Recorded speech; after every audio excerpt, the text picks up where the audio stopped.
Jokes, विनोद, video शेवटपर्यंत बघा आणि लाईक करायला विसरू नका. मधुचंद्राची रात्र असते. नवरा बायको दोघेही एकमेकांशी लाडानं बोलत असतात. नवरा सहजच विचारतो, मी मेलो तर? बायको त्याच्या तोंडावर हात ठेवते, असं काहीही काय बोलताय? नवरा, समजा मी मेलो तर तू लगेच दुसरं लग्न करशील का? बायको, नाही, लगेच नाही. 2-3 महिने थांबावं लागेल, नाहीतर लोक काय म्हणतील? तेव्हापासून नवरा मानसिक धक्क्यात. आजीला गीता वाचताना पाहून नातवानं त्याच्या आईला विचारलं, आई, आजी कोणत्या परीक्षेची तयारी करते? आई, बेटा, ती तिच्या शेवटच्या वर्षाची तयारी करते. गुरुजी, निर्मळ भावनेने केलेली प्रार्थना देव नेहमी ऐकतो. पिंट्या, सोडा हो गुरुजी, तसं झालं असतं तर आज तुम्ही माझे सासरे असता. गुरुजींनी पिंट्याला कुट कुटला. वर्गात भूगोलाचा तास सुरू असतो. गुरुजी प्रश्न विचारतात. गुरुजी, भारतातील सगळ्या घातक नदी कोणती? गोट्या, गुरुजी, भावना. गुरुजी, म्हणजे तेच कसं काय? गोट्या, हिच्यात सगळेच वाहून जातात. मुलगी जेव्हा प्रियसी असते तेव्हा ती आपला जीव की प्राण असते. मुलगी जेव्हा प्रियसी असते तेव्हा ती आपली जीव की प्राण असते. तीच मुलगी जेव्हा आपली बायको बनते तेव्हा ती जीव घेणी ठरते. शायराला सगळ्या बायकांनी भर कार्यक्रमात बदलला. बाप लेक लग्नाबद्दल चर्चा करत असतात. बाप मुलाला लग्न करण्याशिवाय परोपरीनं विनवणी करत असतो. मुलगा, बाबा, मला लग्नच करायचं नाही.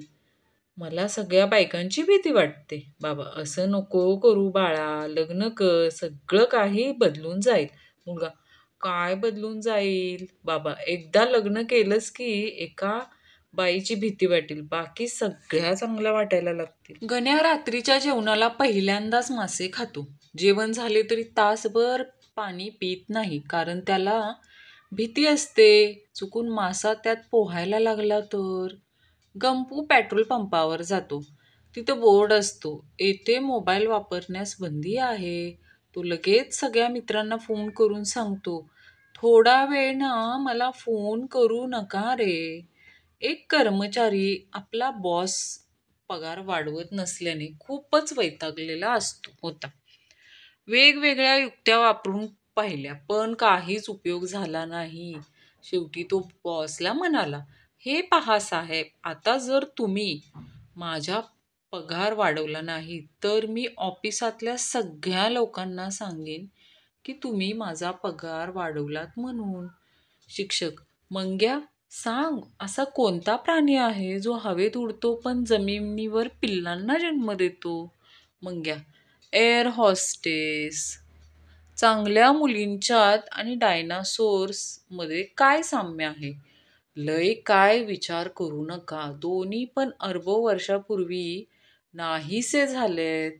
हुशार बायको नेहमी नवऱ्याचे इतके पैसे खर्च करते की त्याला दुसऱ्या बाईचे लाड पुरवणं अशक्य होऊन बसतं. वेब दुनिया. पत्नी, तुमचं माझ्यावर प्रेम आहे का? पती, तू किती भोळी आहेस ग. माझ्या डोळ्यात पाहून तुला माझं मन वाचता येत नाही का? पत्नी, मी कशी वाचणार? तुम्हाला तर माहिती आहे ना मला वाचता येत नाही म्हणून. विसोर भोळे. प्राध्यापक बायकोला, अगं, सकाळी मी छत्री न्यायलाच विसरलो बघ. पत्नी, तुमच्या ते केव्हा लक्षात आलं? प्राध्यापक, कॉलेजमध्ये गेल्यावर छत्री बंद करण्यासाठी मी हात वर केला तेव्हा. एक वजनदार काकूंना डॉक्टरांनी वजन घटवण्यासाठी घोड्यावरून रपेट करण्याचा सल्ला दिला. 1 महिन्यानंतर वजन 20 किलोने कमी झाले. घोड्याचे. वर पिता, तर तुम्हाला माझ्या मुलीशी लग्न करायचंय. बंडू, होय. वर पिता, पर मला सांगा, तुम्ही ड्रिंक्स वगैरे घेता का? बंड्या, एक विचारू? वर पिता, बेशक. पण हा प्रश्न आहे की आमंत्रण आहे हो? एका झाडावर 5 पक्षी बसलेले असतात. तिथे एक शिकारी येतो आणि गोळी झाडतो. एका पक्षाला गोळी लागते, तो खाली कोसळतो. गोळीबाराने घाबरून 3 पक्षी उडून जातात. एक पक्षी मात्र तसाच बसून राहतो. का? कारण अंगात मस्ती, दुसरं काय. एक मित्र डॉक्टरांना म्हटला होता की ते मला स्वतःच्या पायावर उभं करतील. दुसरा मित्र, मग काय झालं? पहिला मित्र, त्यांची फी भरण्यासाठी मला गाडी विकावी लागली. भयंकर पीजे. एक बेरोजगार मुलगा होता. त्याने गुलाबाचे फूल फ्रीजरमध्ये ठेवले.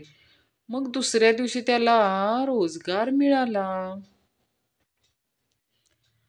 शिक्षक, झंप्या, तू नेहमी शाळेत टोपी का घालून येतो? झंप्या, कारण कुणाला कळायला नको की माझ्या डोक्यात काय चालले आहे ते. ढमढेरे सर, चिंट्या, काल काय बरं शिकवलं मी? चिंटू, पाण्याशिवाय माणूस जगू शकत नाही. ढमढेरे सर, बरोबर. आता सांग पाहू, तो पाण्याशिवाय का नाही जगू शकणार ते? चिंटू, सोपं आहे सर. पाणी नसेल तर तो पोहू शकणार नाही, आणि तो पोहला नाही तर बुडून जाईल, आणि अशा तऱ्हेने तो जगू शकणार नाही.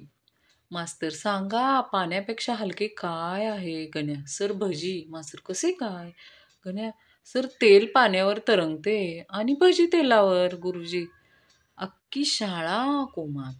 गुरुजी, तुझी हजेरी कमी आहे, तू परीक्षेला नाही बसू शकत. गण्या, फिकेर नॉट गुरुजी, आपल्याला जरा बी घमेंड नाही. आपण उभ्यानेच पेपर लिहू बघा.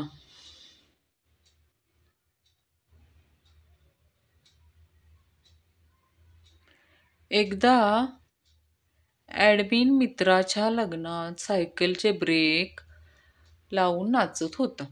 तेवढ्यात त्याला नवरदेवाने जवळ जवळ बोलवले. विचारले, हे काय करतोस ॲडमिन? दिसत नाही का रताळ्या? Break dance. आज पण शाळा सोडल्याचा दाखला पाहिल्यावर जीव भरून आनंद होतो. कारण त्यावर ठळक अक्षरात लिहिलेलं एक सोनेरी शब्द दिसतो. वर्तणूक चांगली,